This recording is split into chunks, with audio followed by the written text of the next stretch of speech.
Hello guys, कैसे हैं आप सभी। तो दोस्तों, किरण बुक से इम्प्रूवमेंट ऑफ सेंटेंस की आज ये आपकी क्लास है, क्लास नंबर 9। यस, डे 9 पे आज हम लोग बात करेंगे। हालांकि क्लास बहुत समय बाद चल रही है, इसलिए आपको शायद कुछ याद ना हो। आप जाइएगा इसी की प्लेलिस्ट पे, चैनल पे हमारे improvement of sentence common error की प्लेलिस्ट पर जाइएगा। प्लेलिस्ट में आपको सारे पार्ट देखने को मिल जाएंगे, अब तक के डे 1 टू डे 8 तक के सभी पार्ट। यस गाइस, तो यहाँ पे आराम से जाकर के आप चेक कीजिएगा, देखिएगा, वीडियो को खूब आनंद आने वाला है। आज हम लोग बात करेंगे 221 से सेंटेंस के आगे की, क्योंकि 220 तक के मैं सेट 8 में डे 8 में पढ़ा चुका था। 221 से आगे की बात करने वाले हैं हम। इसमें क्या कह रहा है गाइस, देखें यहाँ पे, ये आपका SSC CPO SI ASI intelligence officer exam में आया हुआ पेपर है। यहाँ पे सेंटेंस नंबर 221 से हम लोग शुरू करेंगे। कह रहा है कि with these extra people you can work easily with this job. 221। यहाँ पे सेंटेंस में हम लोगों को बताना है कि सेंटेंस में क्या इंप्रूवमेंट हो सकता है यहाँ पे सेंटेंस के अंदर। यस गाइस, चलो चलते हैं यहाँ पे 221 सेंटेंस से। With these extra people you can work easily with this job. Sentence में डील, इम्प्रूव, कोप या नो इम्प्रूवमेंट। तो क्या यहाँ पे उसने जो इस्तेमाल किया हमारे पास word with this extra people you can work easily, you can work नहीं, you can cope easily with, चूंकि आगे विद आ रखा है इसलिए कोप के साथ में विद चला करता है। यहाँ पर वर्क की जगह हमें कोप का इस्तेमाल करना होगा। कोप विद मतलब तालमेल बिठाना, कोप विद मतलब तालमेल बिठाना। तो सेंटेंस नंबर 221 में वर्क की जगह हमें कोप का इस्तेमाल करना होगा, यानी कि आंसर आपका हो जाएगा third correct. I visited my aunt just before a week. Just before a week, just before a week के साथ में आपको लगाना होगा just before a week ago. Just तो सेंटेंस करेक्ट होगा। यहाँ पे ये जो पूरा पोर्शन दिया उसने आपको नहीं दिया, मतलब अंडरलाइन नहीं किया, दिख नहीं रहा है अंडरलाइन हुआ हुआ। So I visited my aunt a week ago, sentence का आंसर आपका होना चाहिए थर्ड करेक्ट। क्योंकि यहाँ पे सेंटेंस में उसने सेकंड फॉर्म का इस्तेमाल किया है, तो यहाँ पे सेंटेंस में बिल्कुल प्रॉपर्ली सेकंड फॉर्म के साथ में एगो, लास्ट, प्रीवियस, यस्टरडे, इस तरह के शब्दों का इस्तेमाल किया जाता है गाइस, ये ध्यान रखें। तो यहाँ पे सेंटेंस का आंसर हो जाएगा थर्ड करेक्ट। आगे बढ़े अगर हम लोग 223 पे, तो कह रहा है कि foreigners often come across with serious difficulties in studying English. तो यहाँ पे foreigners often come across with, जो भी उसने लगाया, तो यहाँ पे कम अक्रॉस विद जो उसने लगाया, इसकी जगह ओनली आपको रहना चाहिए कम अक्रॉस। यहाँ पे पूरा सेंटेंस जो उसने दिया है कम अक्रॉस विद, ये हटाना है, उसकी जगह ओनली रह जाएगा आपका कम अक्रॉस, अचानक से मिलना। तो यहाँ पे गाइस इसका आंसर हो जाएगा third correct. We work hard will succeed. तो यहाँ पे ही work hard will succeed, sentence में ही के बाद में हु का इस्तेमाल होना था, ही हु वर्क्स हार्ड, क्योंकि यहाँ पे सेंटेंस में वर्ब आ रही हैं दो, पहली है वर्क, दूसरी विल सक्सीड, और सब्जेक्ट आ रहा है एक। तो यहाँ पे एक सब्जेक्ट आपको अपनी तरफ से सेंटेंस में डालना होगा, तो सेंटेंस आपका मीनिंगफुल होगा। ही हु वर्क्स हार्ड, वह है जो कठिन परिश्रम करता है, विल सक्सीड, सफल होता है, ये कहना चाह रहा है। तो यहाँ पे सेंटेंस में आंसर आपका हो जाएगा थर्ड करेक्ट। अपनी तरफ से हमने एक सब्जेक्ट डाला हु, तब जाकर सेंटेंस करेक्ट हुआ।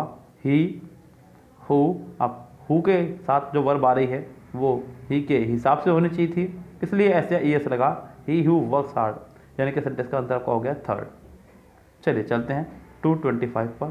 कह रहा कि it is high time you started revising your lesson. तो गाइस यहाँ पे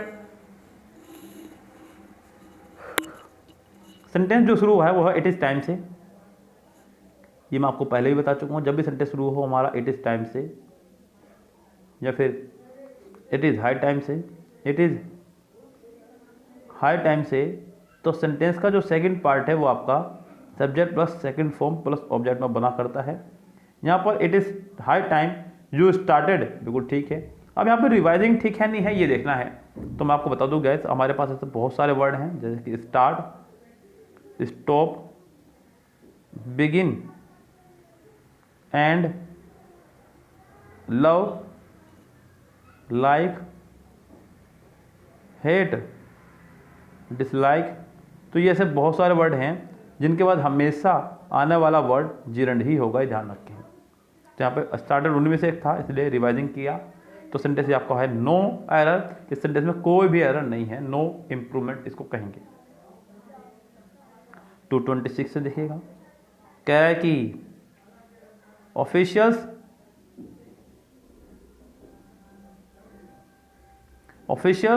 वर asked to examine the likelihood providing banking facilities in the area। तो यहाँ पे 226 में likelihood की जगह अच्छा होगा आप लगाएं यहाँ पे officers were asked to examine the profit of providing banking facilities in the area। तो यहाँ पे सेंटेंस का आंसर आपका होना चाहिए मेरी राय में थर्ड करेक्ट। यस, थर्ड इसका आंसर हो जाएगा बिल्कुल करेक्ट। प्रॉफिट यहाँ पे फिट रहने वाला है। The shortage of fuel has obstacle interstate transportation. तो क्या यहाँ पे ऑब्स्टेकल जो है आपका ये किसी बाधा या अड़चन के लिए है, जबकि एक नाउन है। आपको यहाँ पे इसका थर्ड फॉर्म नहीं बना सकते है, उसने हैज़ के साथ में ऑब्स्टेकल्स लगाया जो कि रॉन्ग है, क्योंकि ऑब्स्टेकल एक नाउन है और नाउन का आप सेकंड फॉर्म थर्ड फॉर्म नहीं बना सकते। तो रॉन्ग तो ये है। यहाँ पर एक वर्ब चाहिए था और वर्ब आपका हो जाएगा हैम्पर्ड, जो कि सेकंड के पास है, यानी कि इसका आंसर आपको हो जाएगा सेकंड करेक्ट। नेक्स्ट 228 कह रहा है कि being a rainy day we had to abandon the match. तो यहाँ पे बीइंग अ रेनी डे की जगह आपको होना चाहिए it being a rainy day. It being a rainy day we had to abandon the match. तो यहाँ पे ऐसा क्यों किया मैं बता दूं। देखिए, जब दो सेंटेंस इस तरह पार्टिसिपल से जुड़े हों, यानी कि जब सेंटेंस की शुरुआत ही पार्टिसिपल से हो, आईएनजी फॉर्म से, बीइंग, हैविंग, इस तरह से शुरू हो,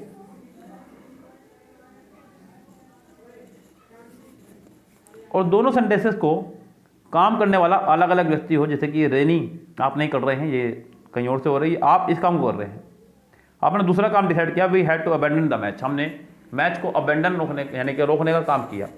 जबकि रेनी का काम आप नहीं कर रहे, बरसात ऊपर से हो रही है, प्राकृतिक हो रही है। जब दोनों काम अलग अलग व्यक्ति कर रहा हो तो हम लोग पहले वाले सेंटेंस से पहले सब्जेक्ट का इस्तेमाल करेंगे, इसलिए यहाँ पे इट का इस्तेमाल किया जाता है। Rahul gave me an old scissor. तो गाइस यहाँ पे तो रोंग ही है, क्या सीजर की स्पेलिंग तो सीजर होती ही नहीं है, कभी भी होती ही सीजर्स है। तो यहाँ पे सीजर्स होना चाहिए था 229 में। अब पेयर ऑफ ओल्ड सीजर आप इसको बोल सकते हैं, क्योंकि सीजर्स के साथ में आप एन भी नहीं लगा सकते, ये भी रॉन्ग था। तो आप a pair of old scissors, इसका आंसर आपका सेकंड हो जाएगा correct. 230 the teacher was angry with Paul as he had not done the homework. उसने एंग्री के साथ लगाया यहाँ पे विद। क्या लगाया एंग्री के साथ में? विद। तो क्या यहाँ पे एंग्री के साथ में विद आ सकता है अगर सामने कोई व्यक्ति खड़ा हो, बिल्कुल व्यक्ति ही खड़ा है। As he had not done the homework, तो यहाँ पे सेंटेंस आपका हो गया है नो इम्प्रूवमेंट, इसमें कोई भी एरर की गुंजाइश आपकी नहीं है। 231 से देखिएगा क्या कह रहा है। कह रहा है कि a pair of shoes have been purchased by me. A pair of shoes, जूतों का एक जोड़ा परचेज किया गया मेरे द्वारा। तो यहाँ पे गाइज हैव नहीं हैज होना चाहिए था, क्योंकि उसने कह दिया है साफ साफ अ पेयर ऑफ शूज। तो हैव नहीं हैज होना चाहिए था। सेंटेंस का आंसर आपका हो जाएगा पहला ही correct. When I shall go to Agra I shall visit the Taj Mahal. Sentence में 2 बार मॉडल वर्ब का इस्तेमाल किया है, जो कि रॉन्ग है, मैं आपको बता चुका हूँ। एक ही सेंटेंस में जब 2 बार मॉडल वर्ब हो तो आप लोग 2 मॉडल वर्ब में से किसी एक को हटाना होगा, ये पक्की बात है। ये मैं आपको पहले भी बता चुका हूँ कि एक ही सेंटेंस में दो मॉडल वर्ब आपके नहीं आ सकती, इस बात का ध्यान रखिए। तो सेंटेंस में यहाँ पर आपकी मॉडल वर्ब तो हटनी है, हटनी कौन सी है, वही आपके 11 वर्ड वाली if, unless, until, in case, provided, as long as, so long as, before, after, when, इनके बाद वाली मॉडल वर्ब हटेगी। When I shall go to Agra की जगह when I go to Agra ये कहना चाहिए था। सेंटेंस को सिंपल प्रेजेंट रखेंगे तो सेंटेंस का आंसर आपका हो जाएगा से थर्ड करेक्ट। चलो आगे देखते हैं। You must apologise with him for this 233। तो यहाँ पे अपोलोजाइज जो उसने लिया है ये आपका एज ए वर्ब जो है अपने साथ में विद लेके चलता है, कोई दिक्कत नहीं है। तो you must apologise with him, लेकिन यहाँ पे हिम को देखते हुए आप अब नहीं लगा सकते, आपको लगाना होगा टू ही करेक्ट। तो यहाँ पे you must apologise to him for this, तो इसका आंसर आपका हो जाएगा first correct. Since he worked hard he failed to secure good marks. तो क्या यहाँ पे कह रहा है कि जैसे कि वो कठिन परिश्रम कर रहा है, सेंटेंस के अंदर कहना चाह रहा है so he fail to secure good grades. तो यहाँ सेंटेंस में सिंस की जगह आपको लगाना होगा दो, विरोधाभास कंजक्शन लगाने होगी आपको दो।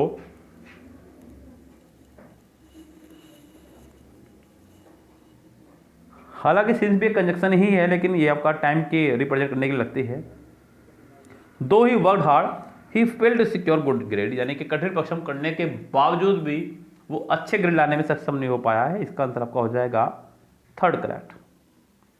द मिनिस्टर एग्रीड, ध्यान दीजिएगा 235 पे, the minister agreed will answer the question on television. The minister agreed will answer नहीं, ट्रू आंसर, क्योंकि यहाँ पे एग्री एक वर्ब है और वर्ब से वर्ब को जोड़ने का काम करता है आपका टू। क्या करता है आपका टू। तो the minister agreed to answer question on television, यानी कि इसका आंसर आपका हो जाएगा पहला ही करेक्ट।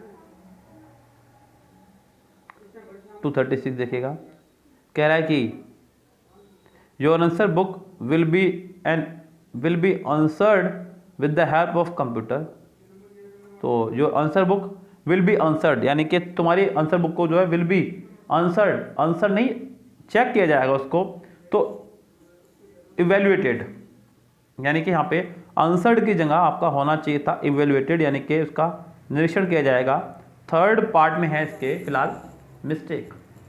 इस गैस तो इसका सेंटेंस का 236 का आंसर जो रहने वाला है वो रहेगा आपका थर्ड करेक्ट।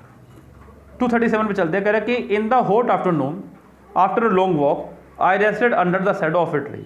गाइस ध्यान दीजिएगा, जब आप किसी पेड़ के नीचे बैठ रहे हैं तब आप अंडर का इस्तेमाल कर सकते हैं, यस, लेकिन आप बैठ रहे हैं यहाँ पेड़ की छांव में।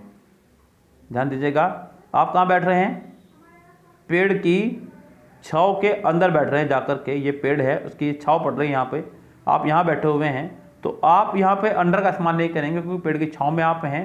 तो आप लगाएंगे इन द, क्या लगाएंगे यहाँ पे, in the shadow of a tree. तो यहाँ पे अंडर नहीं लगाना है आपको, ये तो पक्का हटेगा। तो यहाँ पे अंडर हटा करके आप शेड का इस्तेमाल कीजिएगा।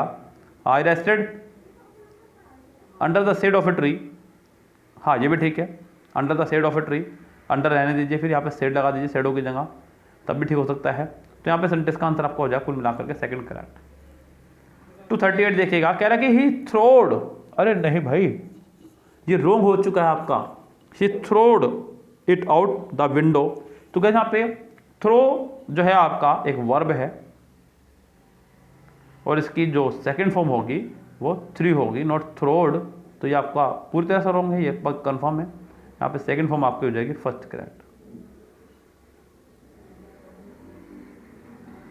Markovnikov assemble the radio, Markovnikov ने रेडियो को असेंबल किया, ये कहना चाह रहे हैं बच्चों, असेंबल नहीं इन्वेंट किया। तो मार्कोनी इन्वेंट द रेडियो, तो इसका आंसर आपका हो जाएगा थर्ड करेक्ट। जब किसी पुराने चीज़ को दुनिया वालों के सामने लाया जाए तो हम लोग लगाते हैं डिस्कवर, यानी कि वो चीज़ें दुनिया में पहले से ही थी, लेकिन लोगों को उसके बारे में पता नहीं था, तो डिस्कवर। लेकिन जब कोई नई चीज़ बिल्कुल जो पहले थी ही नहीं दुनिया में कभी, उसको लोगों के सामने ला जाए तो उसके लिए लगाते हैं इन्वेंट। तो यहाँ पर आपका आंसर हो जाएगा 239 का third correct, invented. He showed great kind to his friend, यानी कि बहुत ज़्यादा उसने दया दिखाई अपने फ्रेंड के प्रति। तो गाइस यहाँ पर काइंड नहीं, काइंडनेस होना चाहिए था। सेंटेंस का आंसर हो जाएगा पहला ही करेक्ट, 240। अब यहाँ पे बात आती है 241 से 245 की। यहाँ पे क्या कह रहा है, इसकी बात को सुनेंगे हम लोग आगे। नेक्स्ट वीडियो में चलते हैं 241 से। फिलहाल आज की इस वीडियो में इतना ही। अगर आप लोगों को वीडियो पसंद आई हो तो फटाफट से चैनल को कर दीजिएगा लाइक, वीडियो को लाइक कर दीजिएगा, चैनल को सब्सक्राइब करके जाइएगा, जिससे कि आपको कल आने वाली वीडियोस मिलती रहे। और अभी हम लोग किरण लगभग करा ही रहे हैं। यहाँ किरण बुक से मैं आपको sentence improvement, common error, direct indirect, active passive, ये 4 चीज़ें कराता चल रहा हूँ। हालांकि मैं किरण बुक से क्लोज, टेस्ट और पैसेज भी करा रहा हूँ, लेकिन वो चल रहा है हमारा पेड कोर्स में। जिस किसी को पेड कोर्स ज्वाइन करना हो मेरा दिए गए व्हाट्सएप नंबर पर ज्वाइन करें, या मेरे नंबर पर 8279738238 पर। ओके गाइस, फिलहाल चलते हैं, लेते हैं आपसे विदा। Good bye, have a nice day.